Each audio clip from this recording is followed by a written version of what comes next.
ในที่สุดพระองค์ก็เลยตัดสินใจเพื่อเอาธรรมะไปเผยแพร่แก่คนที่ต้องการฟังธรรมปฏิบัติธรรมเพื่อมีความรู้เพิ่มเติมยิ่งขึ้นหวังมรรคหวังผลคือพระนิพพานเป็นที่จ้างที่เปิ้งแต่แล้วเมื่อคนเฮาทุกวันนี้บ่เป็นพระอริยะแต่บางคนก็ตั้งอยู่ในกัลยาณธรรมบางคนก็ตั้งอยู่เป็นปุถุชนเป็นคนธรรมดาเมื่อกัลยาณธรรมอยู่ที่ไหนที่หั่นก็มีความสุขบานหวานใจเปิ้งประอาศัยกันได้ง่ายบ่มีอะไรยังเป็นสิ่งที่น่ากลัวน่าเดือดร้อนน่าฮ้อนใจธรรมะนี้บ่เคยเป็นพิษกับไผสักคนถ้าคนนั้นนำไปใจมันถูกตี้ถูกดางถ้าบ่ถูกตี้บ่ถูกดางก็เป็นพิษเป็นภัยกับคนอื่นแต่ด้านคนใดปฏิบัติต่างรับธรรมะฮ้อนก็ได้อาบอยากก็ได้กินนอนหลับก็มีความสุขตื่นขึ้นมาก็มีความสุขบ่มีผลเสียหายที่บางครอบครัวนั้นผัวจะไปเมียบ่ฮื้อไปเมียจะไปบ่ฮื้อผัวไปเพราะเหตุว่าเรื่องหลายอย่างบ่มีหยังกินพ้องกาทะเลาะเบาะแว้งกันมาก่อนกาทำให้เดือดร้อนกันเองส่วนธรรมะนี่บ่ฮื้อไผได้เดือดร้อนอยู่คนเดียวปฏิบัติก็ได้ปฏิบัติเป็นหมู่ก็ได้ทำให้กายสงัดเมื่อกายสงัดแล้วอุปธิวิเวกก็จะสงบลงไปที่สุดมาคนเฮาก็จะเป็นคนดีถ้าหลายดีเข้าหากันมันยิ่งเพิ่มความดีขึ้นเหมือนกับอะไรรถเครื่องอะไรรถยนต์หรือเครื่องยนต์กลไกต่างๆที่มันทำงานแทนคนนั้นเพราะเครื่องมันดีทุกอย่างมันดีร่างกายก็สมบูรณ์อายุพรรษาก็บ่นักหนาป้าบ้านบ่เป็นธุระของไปเพราะฉะนั้นโบราณเพิ่นจึงว่าอย่าไปเข้าวัดเมื่อยามแก่จะไปให้หาพ่อหาแม่เมื่อยามตายตะเลิงได้ฮู้ในหันมานี่บอกว่าวัดใดบ้านใดที่มีงานขึ้นงานผ้าป่ากางานสารพัดถึงมงคลอวมงคลหันคนนี้จะช่วยกันเป็นจำนวนมากเหมือนก่อนที่ผ่านมาเป็นคนหญิงเป็นคุณนายไปนักบาดช่วยบ่เหลืออย่างไผไปกินข้าวแล้วก็ปิกไปฮื้อเปิ้นได้ฮู้ได้หันอันนี้เข้าวัดเมื่อแก่ให้หาพ่อหาแม่เมื่อเฒ่าเมื่อตายมันควายไปเหี่ยแล้วมันสายไปเหี่ยแล้วให้หาจังใดก็มีประโยชน์ไปเมื่อเฒ่าเมื่อแก่ไปเจ็บแข้งเจ็บขาเจ็บหัวมัวตาเวทนาเกิดขึ้นนักกว่าสุขเวทนา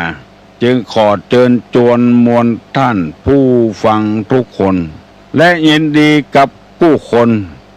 ได้เสียสละเวลาฟังพระธรรมคำสั่งสอนพระสัมมาสัมพุทธเจ้า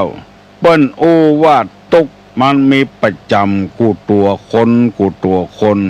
มีวิธีที่จะหลีกเลี่ยงมันได้คือพยายามจะไปบ่นหามันจะไปเสาะหามันเปิ้นเป็นก็เป็นตัวเปิ้นบ่ต้องไปเดือดไปบ่นอะไรอย่างเพราะมันหลีกเลี่ยงบ่ได้ตุลุงได้นำเอาเรื่องความทุกข์10ประการ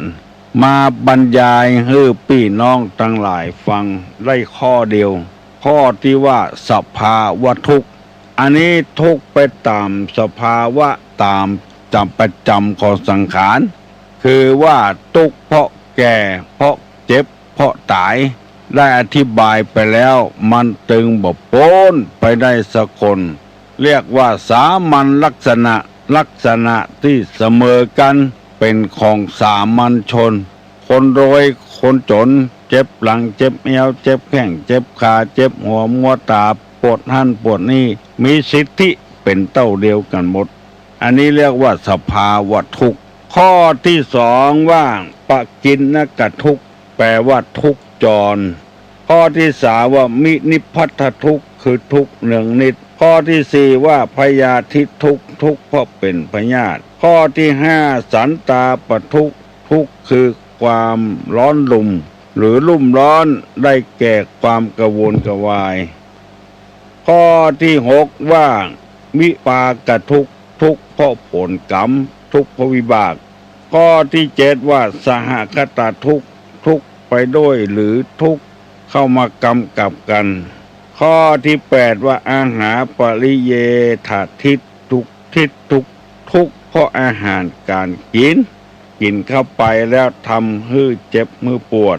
ข้อที่เก้ากล่าวว่าวิวาทะมูลทุกทุกที่มีวิวาทเป็นมูลเป็นข้อเก้าข้อที่สิบว่าทุกขขันธ์แปลว่าทุกรวมยอดหมายถึงเอาสังขารที่รวมมาเข้ากับขันธ์ห้าหมู่นี้เป็นต้นได้อธิบายพี่น้องทั้งหลายฟังไปแล้วหนึ่งข้อแล้วคือสภาวะทุกข์เป็นจะอีตุคนกูคนเฮาไปบ่นเฮาไปเดือดเฮาไปว่าเจื้อใดมันก็ตึงบ่โปนอยู่แล้วทุกข์เพราะสิ่งเหล่านี้ไม่อยากให้ทุกข์เมื่อแก่ก็ไม่ต้องเกิดมาเมื่อเหตุบ่มีผลก็บ่มีในพระพุทธศาสนาจึงเน้นเรื่องเนี้ยต้องมีเหตุเนี่ยก่อนเพราะความทะเลาะเบาะแว้งกันบ่ชอบหน้ากันแล้วก็เกิดเรื่องเกิดราวขึ้นถ้าเฮาบ่ให้เกิดเรื่องเกิดราวขึ้นเฮาก็บ่ต้องเอาเรื่องกระไผทุกข์เพราะชราทุกข์เพราะพยาธิทุกข์เพราะมรณะก็อย่างเดียวกันบ่อยากให้ความทุกข์นี้เข้ามาสู่ตัวมีวิธีเดียวคือบ่เกิดขึ้นมาเมื่อบ่มีเหตุก็บ่มีปัจจัยบ่มีเลยบ่มีผลเพราะมีเหตุและมีปัจจัยสนับสนุนและจึงมีผลเหมือนกับเฮาเกิดมาเนี่ยเป็นต้นเหตุมีปัจจัยทำให้ต้นเหตุช่วยเหลือกันงานจะทำอะไรจะสำเร็จก็เพราะว่าเฮาช่วยกันทำเฮาบ่เดือดร้อนบ่บ่นหรือไผ่ฟังมีก็หมออย่างเดียวจะได้ฮู้ว่าหมอทายบ่ออกเด้อเพิ่นก็จะเอายาระบายให้กินยาถ่ายให้กินเพราะธรรมดานี่ไปจะใดมันก็เป็นทุกข์ด้วยกันหมดเพราะว่านักปราชญ์บัณฑิตเปิ้นจารึกว่าทุกข์108ข้อที่สองปกิณณกทุกข์ปกิณณกทุกข์หมายความว่าทุกข์จรคือโสกะบริเทวะทุกขะโทมนัสอุปยาตมันจรมาคนเดียวมันตาไปหันใส่รูปที่บ่ชอบตาอันนี้เรียกว่าทุกข์จรแล้วเกิดความโลภขึ้นมาเพราะตาไปหันใครได้ขึ้นมาหรือไปหันใส่คนที่เขาบ่ชอบก็เกิดความทุกข์ขึ้นมาแถมบ่ใครหันตาบ่ได้หันหน้าก็ได้หันอยู่ก็เป็นทุกข์ที่ในทุกข์อริยสัจจัดว่าเป็นของทนได้ยากปิเยหิสัมปโยโคทุกโขอปิเยหิวิปโยคุทุกโขทุกฮักกันชอบกันบ่ได้อยู่กับกันก็เป็นทุกข์บ่ชอบกันบ่ฮักกันก็หันกันถึงวันก็เป็นทุกข์อันนี้เฮาว่าทุกข์จรมันเกิดขึ้นมาด้วยอารมณ์จรความคิดที่มันจรมาไปปะแซวแล้วก็เกิดความโศกปริเทวะทุกขะโทมนัสอุปยาตเกิดความโศกความเศร้าขึ้นมานำมาคึดมาใจมีเหมือนกันกูคนที่ยังบ่หมดกิเลสเตื้อเพราะฉะนั้นท่านบอกว่าอย่าไปติดใจสงสัยกับมัน ความโศกความเศร้าความปริเวทนาหากันความโทมนัสขับแค้นอกขับแค้นใจมีหลายคนเคยเลื่อนนำเรื่องนี้มาเล่าให้ฟัง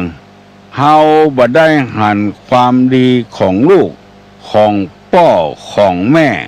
ของผัวของเมียที่อยู่กับกันผัวกินเหล้าตึงวันเงี้ยจะได้แค่เหมือนเปิ้นเหมือนต้านเลยเก็บมากึดโสกาปริเทวะทุกขะเกิดขึ้นอันนี้ปห้องว่าปกินนกะทุกมันเข้ามาเป็นกรรมกินแล้วก็มายุ่งทะละทลายในบ้านเฮาจะเนี่ยวิธีใดที่ไปแก้ความทุกข์จะหนีจากไปเหรอหรือว่าเดือดเข้ามันหนีไปเหรอมาเมินมานานมันก็ปิ๊กขึ้นมาอย่างเก่าหนูเกียรติถือกองหลัวมาอยู่ด้วยการเมินไปก็อย่างเดียวกันนั้นแล้วมันเหมือนกันกู้คนถนนนี่มันไม่ใช่โรยได้ดอกโรยด้วยดอกกุหลาบอย่างเดียวมันจะเดินไปด้วยความครุขระพ่องเอาขยะมาถมถนนหนทางพ่องหมดเนี้ยเดินสะดวกพ่องบ่สะดวกพ่องเปิ้นบอกว่ากลัวพี่น้องเฮาทุกคนจะมีความทุกข์อยู่ตลอดไปลวดปีลวดแรงบ่มีความสุขสักเทื่อเมื่ออยู่กับผัวขี้เหล้าขี้เดือดขี้ดังเมื่ออยู่กับผัวขี้เหล้าได้เมียเป็นคนขี้เล่นได้สตางค์มาก็เข้าบ่อนเข้าพายเอาไปเล่นหวยเล่นแชร์เหี่ยหมดก็เป็นตุกจรขึ้นมาว่าอย่างนี้กันบ่ได้วิธีแก้มันจะใดท่านบอกว่าขอให้มันเป็นธรรมชาติเถอะพอคุณงามความดีของมันพ่องเมื่อเฮาพอคุณงามความดีของเฮาพ่องมันน่าจะอภัยให้กันอยู่ด้วยกันได้เฮาไปมุ่งแต่จะฮื้อเปิ้นดีอย่างเดียวและตัวเฮาดีหุบ่ดีหุบ่ได้พิจารณาบ่ได้มองตัวเก่าบ้านถึงเป็นจะได้มันเป็นจะอั้นก็เพราะว่ามันจะต้องมีเหตุมีผลอย่างใดอย่างหนึ่งแล้วบอกว่าไผตุกจรเนี่ยมันจะตุกมาคนเดียวมันซื้อหวยบ่ถูกก็เกิดเป็นตุกละตุกจรเมื่อเฮาบ่ซื้อมันบ่ถูกเฮาก็บ่เดือดร้อนเพราะเฮาบ่ได้เสี่ยงกระต่างเฮาซื้อมันลงไปสงสัยจะถูกแล้วมันบ่ถูกสักกรรมตุกจรนี่มันก็บ่เกิดขึ้นเพราะฉะนั้น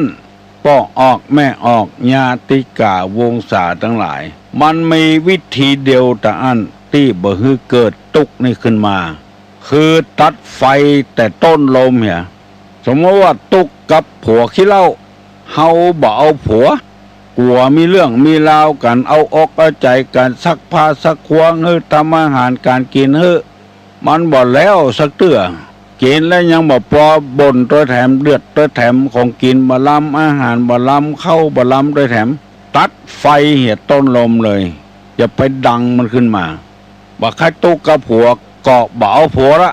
เมื่อเฮายังเอาผัวอยู่ความตุกจรมันจะเกิดขึ้นมาที่ว่าเนี่ยความโศกเจ้าเสียใจ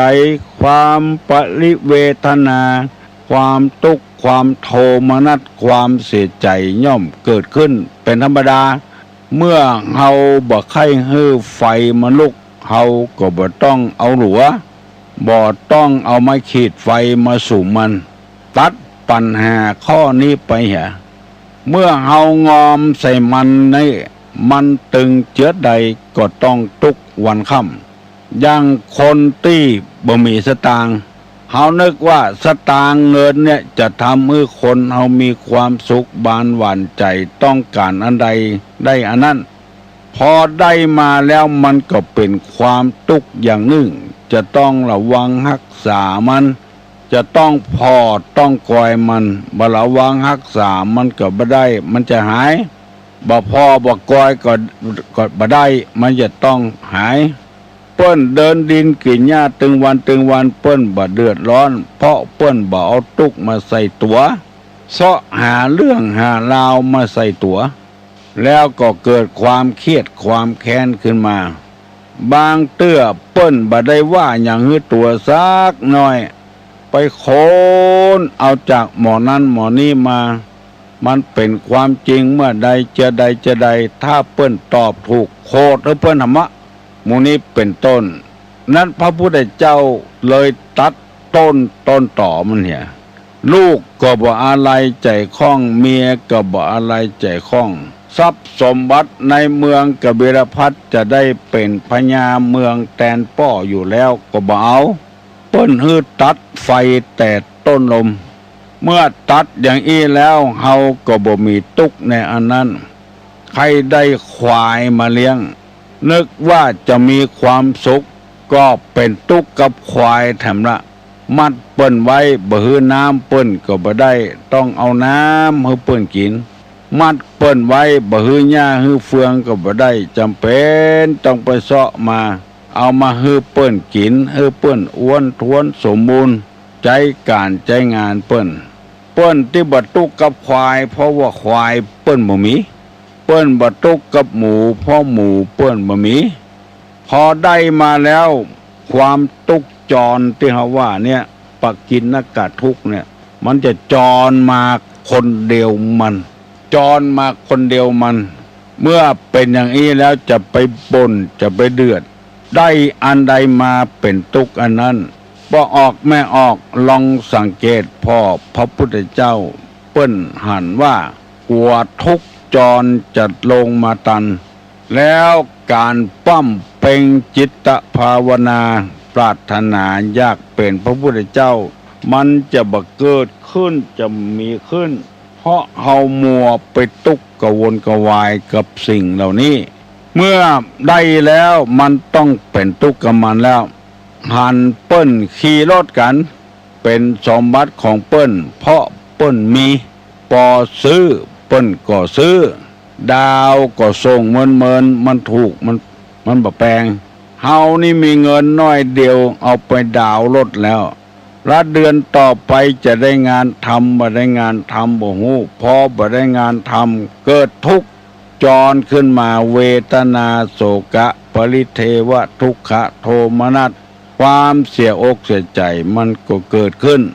เมื่อเฮารู้สภาวะอย่างนี้แล้วเฮาบ่ต้องไปติดไปพันกับมันเฮาเกิดเป็นทุกข์หนักลงไป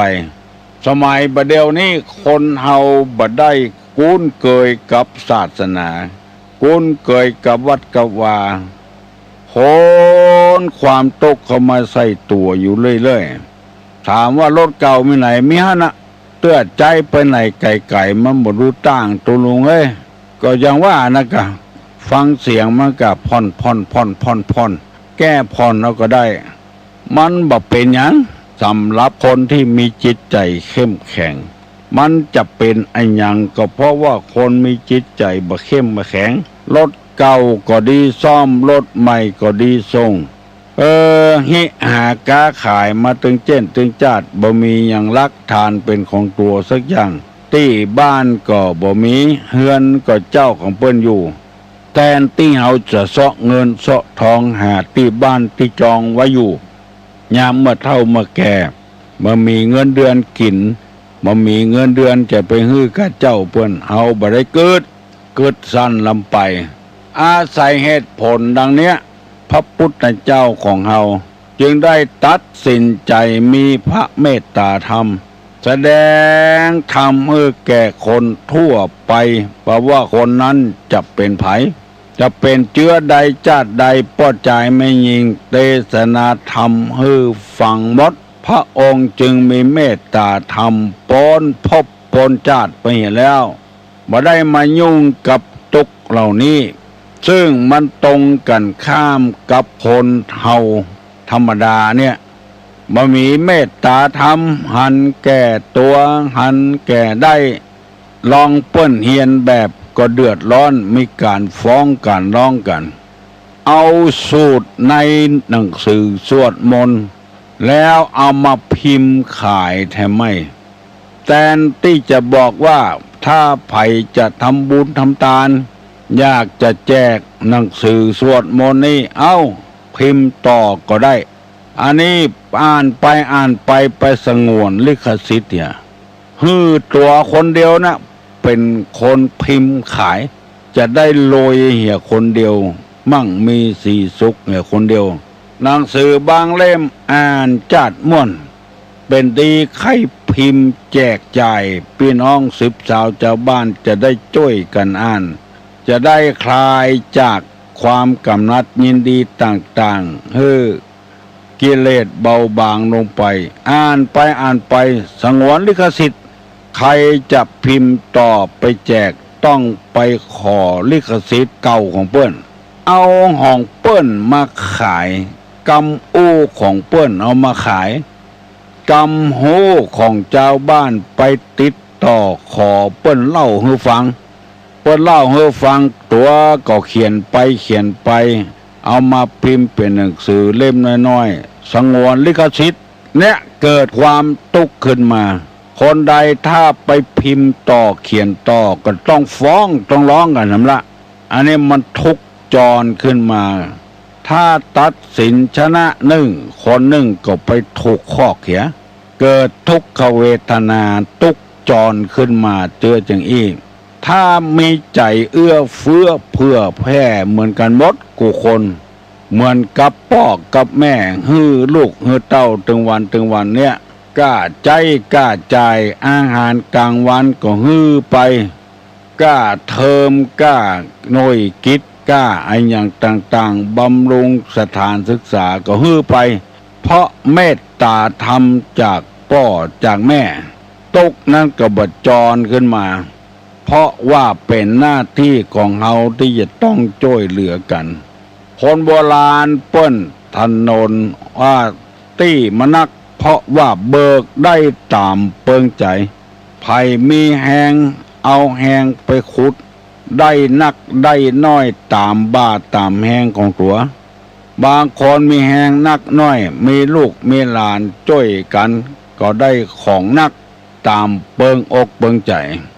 เวลานี้คนมันนักขึ้นหันว่าอยู่ย่างกันแบบเหี้ยมโหด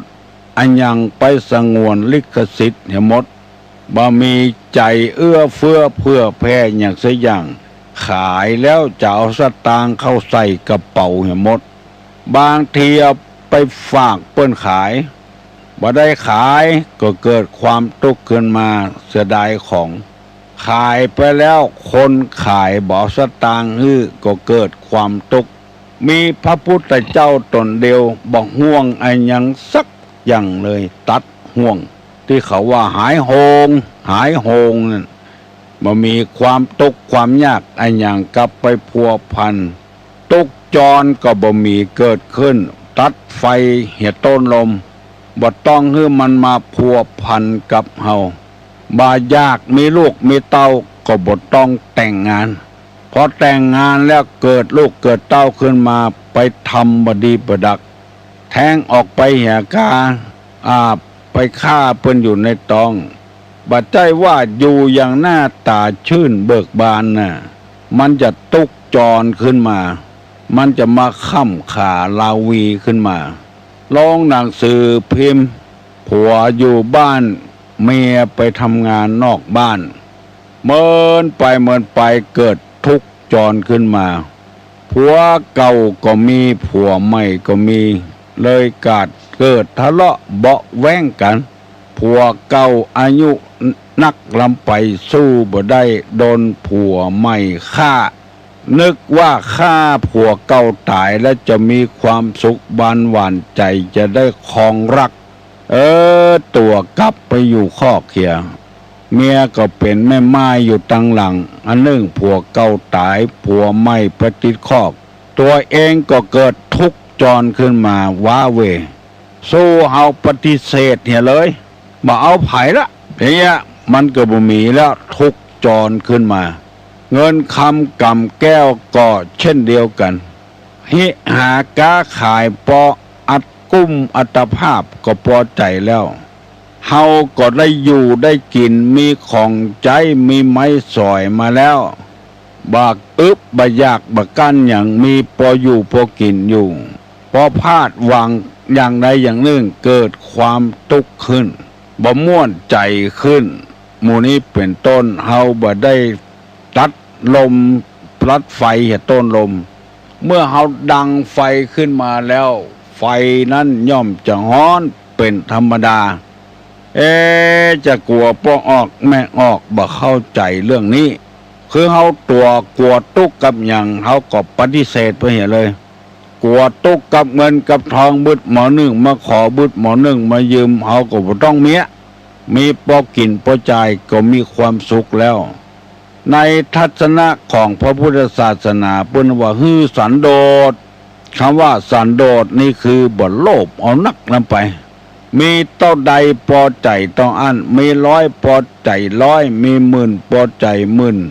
งานที่เราทำก็ตึงได้เงินได้ทองอยู่แล้วขยายออกไปแถมเป็นสาขาแถม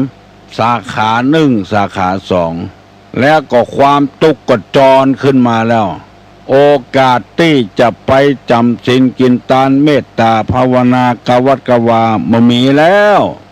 ได้อธิบายเรื่องตุกข์มาก็พอสมควรปนมมือเนอะ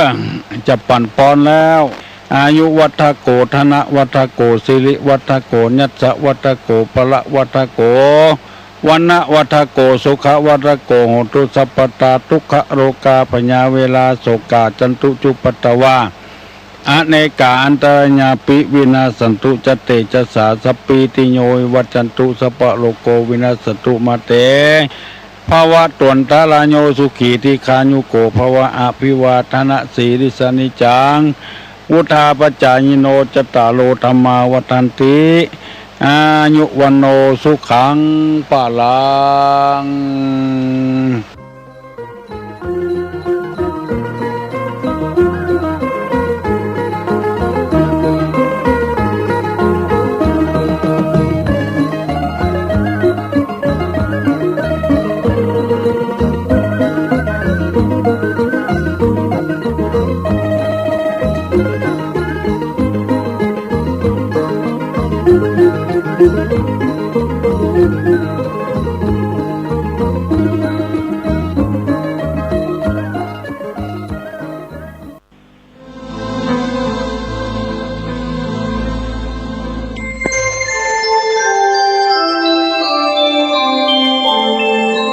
ขณะนี้